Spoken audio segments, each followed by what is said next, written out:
দেখো, পরীক্ষা, class test, pressure, এগুলা সবসময় সারা জীবন থাকবেই। তুমি না কখনোই একদম রিল্যাক্সড ভাবে আমি এই কয় ঘন্টা এখন শুধু পড়বো, আমার মাথায় অন্য কোনো টেনশন থাকবে না, এইভাবে করে না সামনে যত বড় হবা তত আসলে পড়তে পারবা না।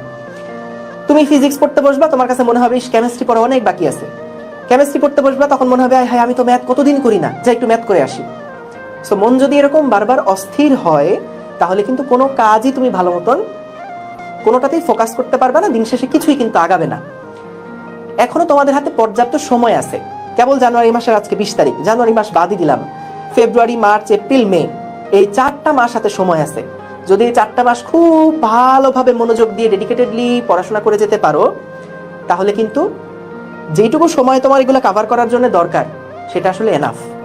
4 মাস আসলে অনেক সময়। সো যদি ওইভাবে ডেডিকেটেডলি পড়তে পারো। এখন কথা হচ্ছে যে তোমাকে একটা ডিসিশন নিতে হবে যে সবকিছু তো তুমি আসলে একবারে সমান তালে আগাতে পারবা না। সো কোনটাতে ফোকাস করে তোমার বেশি লাভ হচ্ছে? প্রি টেস্টে কি 100 পাওয়া আমার বেশি জরুরি, নাকি প্রি টেস্টে আমি যদি 60 পাই তাইলে আমার হচ্ছে? তাহলে 60 পাওয়ার জন্য প্রস্তুতিটা নেই, আর বাকি যে সময়টা আছে সেটা আমি হচ্ছে অন্য যেই অধ্যায়গুলো আছে বা অন্য যেই চ্যাপ্টারটা আমার পড়ার দরকার সেটা তখন পড়ি। সো এটা সম্পূর্ণ তোমাকে কিন্তু ডিসিশন নেওয়া লাগবে। ঠিক আছে? ক্লাস কতক্ষণ হবে না হবে আমি চেষ্টা করব 2.5 থেকে 3.5 ঘন্টা এর মধ্যেই শেষ করতে। ঠিক আছে?